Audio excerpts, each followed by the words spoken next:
हमारे प्रधानमंत्री, हमारे मुख्यमंत्री सब धार्मिक कार्यक्रमों में भाग ले रहे हैं।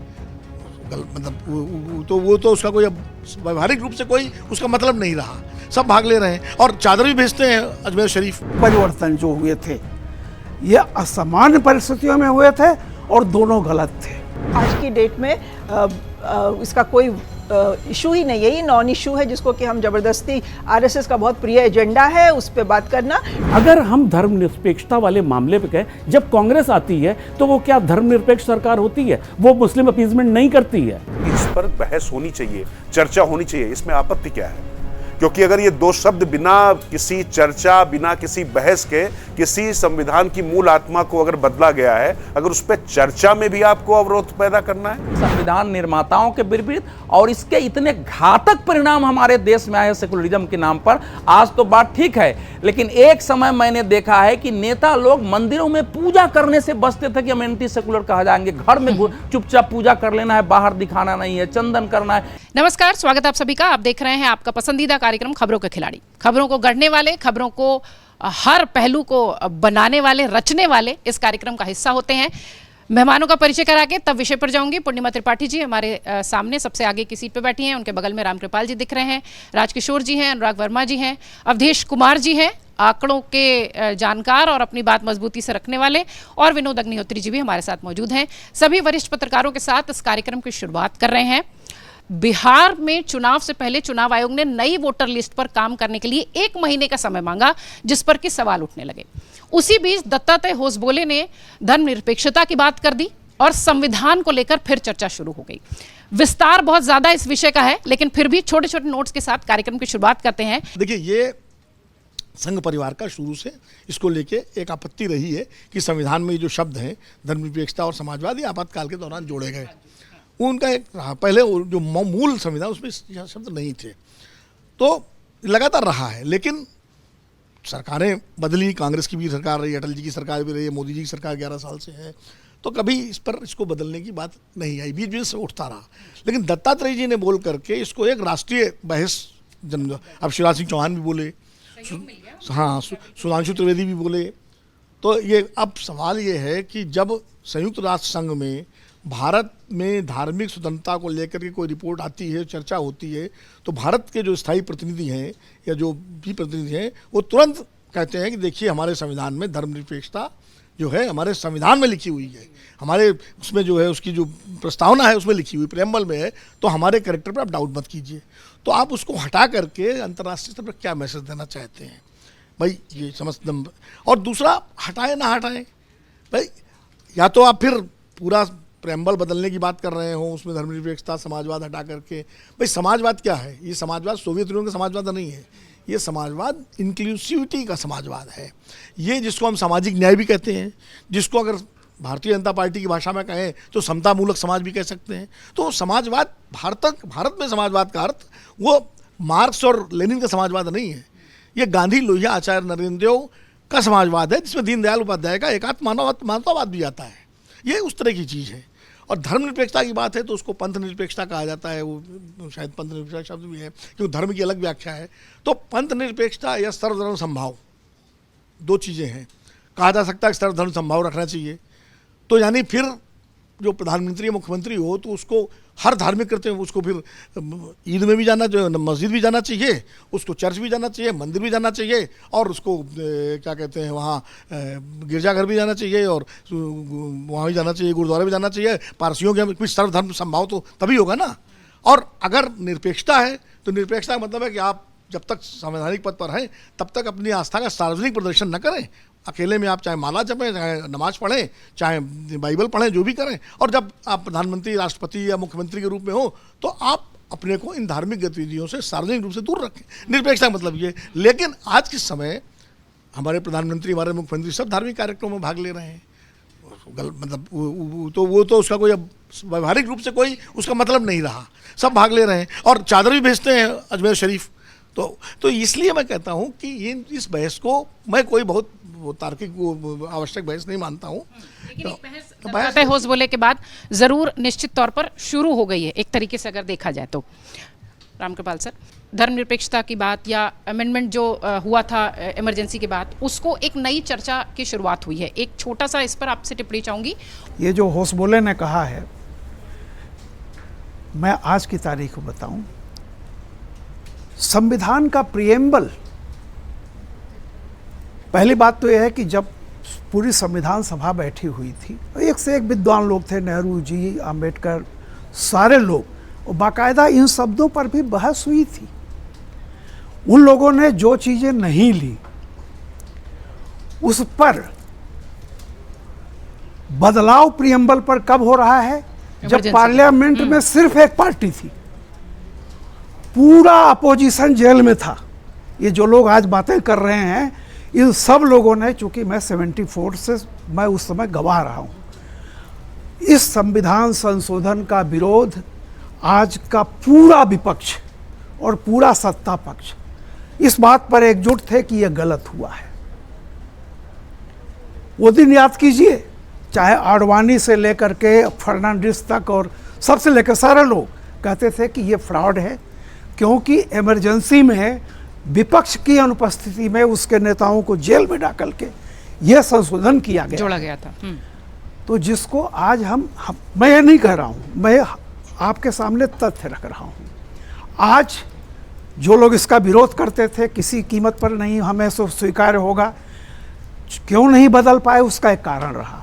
इस देश में दो बहुत बड़े फैसले असामान्य परिस्थितियों में लिए गए। पहला ये इमरजेंसी थी, पूरे विपक्ष को जेल में डाला गया था, इसलिए वो संभव हो सका उस समय कि आपने ये कर लिया। और जिसमें भी ये सवाल उठाया था खन्ना ने, उनको बाकायदा किसी तरह से क्या हुआ वो छोड़िए। दूसरा सबसे बड़ा जो फैसला हुआ साहबानों के केस में, वो इंदिरा जी की हत्या के बाद उपजी सहानुभूति से जो 400 सीटें मिली थी, तब जाके ये संभव हुआ। और मैं फिर कहता हूं कि ये दोनों परिवर्तन जो हुए थे, ये असामान्य परिस्थितियों में हुए थे और दोनों गलत थे। इसलिए शायद इसकी चर्चा अभी शुरू की जा रही है। पूर्णिमा जी, जिस तरीके से अभी रामकृपाल सर ने भी कहा कि ये दो धर्मनिरपेक्षता की बात जब की गई, ये सब इमरजेंसी के बाद जोड़े गए थे और उस वक्त सदन में सिर्फ एक पार्टी बैठी थी, एक पक्ष बैठा हुआ था। तो क्या आज वो मुद्दा इतना प्रासंगिक है कि उसे उठाएंगे तो उस पर चर्चा हो पाएगी? मुझे लगता है ये बिल्कुल आज की डेट में इसका कोई इशू ही नहीं है, ये नॉन इशू है जिसको कि हम जबरदस्ती, आरएसएस का बहुत प्रिय एजेंडा है उस पर बात करना। ठीक है, उस वक्त जो इमरजेंसी में जो हालात थे जिस वजह से प्रियम्बल बदला गया, उसके बाद भी सरकारें आई हैं। अगर ये इतना ही इशू इम्पॉर्टेंट होता तो 11 साल से मोदी सरकार ने कोई पहल क्यों नहीं की? भाई संख्या तो उनके पास है ही, उन्होंने क्यों नहीं इस बात को उठाया और क्यों नहीं उस पर कोई कार्रवाई की? इसके पहले अटल बिहारी वाजपेयी की सरकार 6 साल से करीब कुछ महीनों ज़्यादा चली थी, उन्होंने इसको क्यों नहीं टेकअप किया?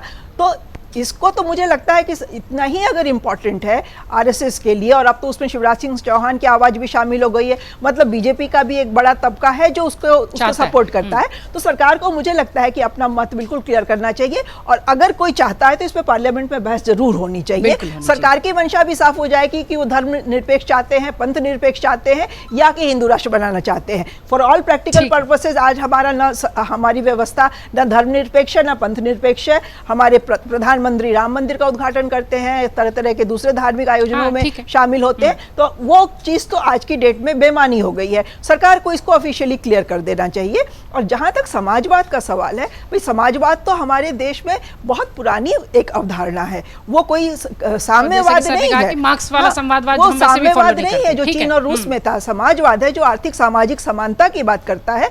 उससे किसी को क्या परेशानी हो सकती है, मुझे ये नहीं समझ में आ रहा है। होसबोले जी ने अगर कहा तो उनके मन में क्या था ये मुझे समझ में नहीं आ रहा है। चर्चा छेड़ दी है जो कि बहुत ज्यादा उस पर बहस होनी नहीं चाहिए। ठीक है, दत्तात्रेय होसबोले का वो मुद्दा उठाना, और जैसा रामकृपाल सर ने कहा कि वो शब्द तब अमेंडमेंट के जरिए जोड़े गए थे जब सिर्फ एक पक्ष सदन में बैठा था, तो क्या वो प्रासंगिक है कि उस पर चर्चा की जाए?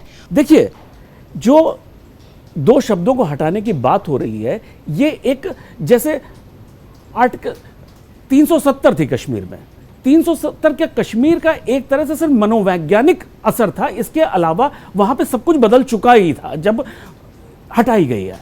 तो अगर हम धर्मनिरपेक्षता वाले मामले पे कहें, जब कांग्रेस आती है तो वो क्या धर्मनिरपेक्ष सरकार होती है? वो मुस्लिम अपीजमेंट नहीं करती है, अगर वो भी वही करती है। दूसरी तरफ जो कहा जाएगा कि मोदी जी ने भी जाके राम मंदिर का इनॉग्रेशन किया, तो जो है वो वैसा ही रहेगा। एक सिर्फ मनोवैज्ञानिक सा एक थोड़ा सा उसका असर आएगा, इससे ज्यादा मुझे नहीं लगता कोई भी फर्क आएगा। शब्द हटाना और रखना ये बहुत प्रासंगिक ऐसा लगता नहीं इस समय। देखिए, राष्ट्रीय स्वयंसेवक संघ के सर कार्यवाह यानी संघ में नंबर 2 कोई अगर विषय उठा रहे हैं तो ये मान लेना कि भारतीय जनता पार्टी का एक वर्ग उठाएगा, दूसरा वर्ग नहीं उठाएगा। कोई नहीं। वर्ग नहीं है वहां पर, कोई वर्ग संघर्ष नहीं है। और साम्यवाद और समाजवाद का फर्क अभी अग्रज विनोद जी ने बताया कि बिल्कुल दोनों अलग चीजें, वो सब चीजें ठीक है। लेकिन संविधान की मूल आत्मा को, शरीर तो बदलता रहता है लेकिन संविधान की मूल आत्मा है उसकी प्रस्तावना, उसको एक ऐसे समय में जिस समय पूरे देश में अनाचार चल रहा था, अतिवाद चल रहा था, तानाशाही चल रही थी, आपके अधिकार तक निलंबित थे, ना न्यायपालिका का कोई वक़्त थी, ना व्यवस्थापिका की, ना विधायिका की, उस समय आपने ये संशोधन किए। अच्छा, बाबा साहेब अंबेडकर और पंडित जवाहरलाल नेहरू, इन दोनों लोगों ने भी विरोध किया था। मैं अभी देख रहा था सामने की प्रस्तावना में जो कई जो विषय थे उसमें केटी शाह और ब्रजेश्वर प्रसाद, इन 2 लोगों ने बहुत ज्यादा धर्मनिरपेक्षता और समाजवाद को जोड़ने की वकालत की। तो उस समय B.R. अम्बेडकर जी ने संविधान सभा में क्या कहा था, ये सबको सुनना चाहिए। राज्य की नीति क्या होनी चाहिए, समाज और उसके समाज को उसके सामाजिक और आर्थिक पक्ष में कैसे संगठित किया जाना चाहिए, ऐसे मामले हैं जिन्हें समय और परिस्थितियों के अनुसार लोगों द्वारा स्वयं तय किया जाना चाहिए। इसे संविधान में नहीं रखा जा सकता क्योंकि इससे लोकतंत्र पूरी तरह नष्ट हो जाएगा। जिन बाबा साहेब का अंबेडकर का सिद्धांत संविधान बदलने को लेकर 2024 का लोकसभा चुनाव लड़ा गया, वो डॉक्टर भीमराव अंबेडकर क्या कहते थे उनको सुना जाना चाहिए। पंडित जवाहरलाल नेहरू और अंबेडकर में बहुत ज्यादा मतैक्य था, लेकिन इस मुद्दे पर दोनों एक थे। और मैं जो ये पूरी जो प्रस्तावना देखिए, अगर पढ़िए, जो इस पे अगर आप बात करिए, तो जब आप संपूर्ण प्रभुत्व संपन्न लोकतांत्रिक गणराज्य और उसके नाकरों कह रहे हैं तो सामाजिक, आर्थिक और राजनीतिक न्याय, आप ऑलरेडी ये बात कह रहे हैं, विचार, अभिव्यक्ति, विश्वास, आस्था और उपासना की स्वतंत्रता, तो ये सब, स्थिति और अवसर की समानता, ये जो दोनों शब्द अननेसेसरी उसमें डाले गए हैं, मुझे लगता है इनकी यहां पर आवश्यकता नहीं, क्योंकि इसकी आत्मा में ये तत्व तो पहले से निहित हैं, हाँ। ये मौजूद हैं। तो ये कहना कि अभी इन्होंने उठाया, एक बात और आपको बता दूं, पिछले साल पीएमओ से एक ट्वीट किया गया था। उस ट्वीट में जब संविधान दिवस को लेकर जब किया गया तो पुराना यही जो एम्बलम था ना, जो पुरानी जो प्रस्तावना थी उसे डाला गया था। तो इशारा तो उस समय हो गया था। और राष्ट्रीय स्वयंसेवक संघ और भारतीय जनता पार्टी का ये मुद्दा रहा है। मुझे लगता है कि जो मुद्दे उनके रहे हैं धीरे धीरे करके उन्होंने प्राप्त किए। अच्छा, अगर दत्तात्रेय होसबोले ने कहा कि इस पर बहस होनी चाहिए, चर्चा होनी चाहिए, इसमें आपत्ति क्या है? क्योंकि अगर ये 2 शब्द बिना किसी चर्चा, बिना किसी बहस के किसी संविधान की मूल आत्मा को अगर बदला गया है, अगर उस पर चर्चा में भी आपको अवरोध पैदा करना है, चर्चा से भी आपको आपत्ति है, एक तानाशाही के दौर में जो चीज जोड़ी गई थी तो उसमें कैसे उसका समर्थन किया जा सकता है? तो मुझे लगता है कि ये चर्चा होने में कोई दिक्कत है नहीं। और जो कह रहे हैं कि इससे कोई फर्क नहीं पड़ता, फर्क बिल्कुल पड़ता है, निश्चित तौर पर पड़ता है। मेरा नाम राजकिशोर की बजाय जो है अगर भुलाई रखा जाएगा तो मुझे फर्क पड़ेगा। मेरे राजकिशोर के नाम के आगे बीच में और कोई नाम जोड़ा जाएगा तो मुझे उससे फर्क पड़ेगा। ये यहाँ पर आत्मा बदली गई, ये ध्यान रखिएगा। और तब बदली गई जब सदन में सिर्फ एक पार्टी थी। अवधेश सर, दत्तात्रेय होसबोले ने जो कहा, और एक पक्ष है जो ये कहता है कि इस समय उन शब्दों को लेकर, बदलाव को लेकर उसकी कोई बहुत ज़रूरत नहीं है, बहुत प्रासंगिकता नहीं है इस वक्त, इस दौर में। पर राजकिशोर जी ने जिस तरफ इशारा किया कि क्यों नहीं, देखिए, उस कार्यक्रम में मैं उपस्थित था, सभी विचारधारा के लोग उस कार्यक्रम में थे। ऐसा नहीं था कि उस विचारधारा में केवल आरएसएस का वो कार्यक्रम था, मैं नाम लेना नहीं चाहूँगा, सब लोग वहाँ उपस्थित थे। दत्तात्रेय होसबोले जी का इमरजेंसी के 50 साल पर वहाँ और भी वक्ता थे, लंबा भाषण हुआ। ये जो पंक्ति थी उस पर बहुत लोगों का ध्यान भी नहीं गया वहाँ, लेकिन उन्होंने कहा, वहाँ जो बात उठी थी वो ये उठी थी कि हम आपातकाल पर, उन्होंने कहा कि इंदिरा गांधी ने अपनी सत्ता के लिए लागू कर दिया, अत्याचार हुए, अन्याय, सब कुछ ठीक है, लेकिन उसी पर चर्चा करेंगे। आपातकाल लागू क्यों हुआ, उसके पहले जो आंदोलन चल रहे थे उसमें जो मुद्दे उठे थे उसको भी याद करना कि उस पर क्या हुआ है, तब इस बहस का फलितार्थ सही होगा। जैसे उस समय बूथ लूटे जाते थे, रिगिंग थी, तो इलेक्शन रिफॉर्म, इलेक्टोरल रिफॉर्म एक बड़ा विषय था, उस दिशा में हमने आज तक क्या किया है। शीर्ष स्तर का भ्रष्टाचार बड़ी बात थी, उस दिशा में आज तक हमने क्या किया है। उसी में आते हुए उन्होंने कहा कि संविधान में बहुत कुछ बदला गया जो बाद में हटाया गया, लेकिन अगर मूल आज हम जिस भवन में हम चर्चा कर रहे हैं उस भवन का नाम डॉक्टर बाबा साहब अंबेडकर केंद्र है, और बाबा साहब अंबेडकर के जिस संविधान का उन्होंने लिखा है दस्तावेज, उसमें अगर सेकुलर शब्द नहीं था, समाजवाद सोशलिस्ट शब्द नहीं था, तो उस परिस्थिति में क्यों डाला गया, क्या इस पर अब विचार नहीं होना चाहिए, विचार होना चाहिए, ये उन्होंने कहा है। अब इसका देखिए, जो कुछ रामकृपाल जी ने कहा उसको जरा एक दूसरे रूप में देखिए। एक प्रधानमंत्री जिसके चुनाव को एक हाई कोर्ट ने खारिज किया है, सुप्रीम कोर्ट ने जो फैसला दिया उसमें यह दिया है कि आप पार्लियामेंट में तो जा सकते हैं, आप वोटिंग में भाग नहीं ले सकते हैं, दोनों फैसले को दरकिनार करते हुए, और जिस व्यक्ति ने पूरे देश के मौलिक राइट को समाप्त कर दिया हो, सारे अधिकार समाप्त करके और आपातकाल लगा दिया हो, क्या उस समय के उठाए हुए कोई संवैधानिक कदम मान्य होने चाहिए? ये देश तय कर ले पहले, और क्यों डाला गया होगा उस समय। मैं उसमें जाऊंगा ही नहीं, मैं दर्शकों से कहूंगा कि राजकिशोर जी ने जो बाबा साहब अंबेडकर की पंक्तियां पढ़ी है उसको ठीक से एक बार देख ले, कोई भी जाके संविधान सभा की बहस जो है सुन ले। सेकुलरिज्म शब्द वेस्ट से उपजा था, इस पर संविधान सभा में खूब बहस हुई है, खूब जबरदस्त बहस हुई है। केटी शाह का भी नाम लिया गया, 3 बार उन्होंने कोशिश की थी इसको लाने का, पहले प्रियम्बुल में लाओ, धारा 1 में लाओ, धारा 18(1) में जोड़ो, लेकिन हर बार वो रिजेक्ट हुआ था। उसमें भाव यही था कि वेस्ट में चर्च इतना संगठित और शक्तिशाली था यूरोप में कि उसने ब्रिटेन के चार्ल्स 14वें को फांसी पर चढ़ा दिया। कोई अपराधी अगर वहां चर्च में जाके कन्फेशन कर देता था, उसको सर्टिफिकेट मिल जाए, तो वहां राजा को, न्यायालय को दंड देने का अधिकार नहीं था। इसलिए राजशक्ति में और रिलीजन के पावर में एक जबरदस्त संघर्ष था। तो रिलीजन को राज्य से अलग करने की दृष्टि से वहां सेकुलरिज्म की अवधारणा बनी। वो सेकुलरिज्म वास्तव में एंटी रिलीजन था। हमारे यहां धर्म और रिलीजन में अंतर है, हमारे यहां वैसे ऑर्गेनाइज चर्च की धारणा नहीं रही है। हमारे यहां तो यह हुआ कि सेकुलरिज्म हमारे यहां सर्वधर्म समभाव की बात आती है, हमको इसको घोषित करने की आवश्यकता नहीं है उसमें। तो यह भाव उस समय था और इसलिए सेकुलरिज्म नहीं डाला गया। इंदिरा जी की अपनी समस्या यह थी कि उनके सामने 3 लक्ष्य थे। पहला था कि जो सोवियत संघ की यहां लॉबी थी केजीबी की, उसकी प्रसन्नता होगी। विनोद जी ने कहा है कि सोशलिज्म कम्युनिज्म में अंतर है, लेकिन कम्युनिज्म के संविधान में सोशलिज्म शब्द ही रहते थे। United socialist Soviet Republic, USSR का नाम ही होता था।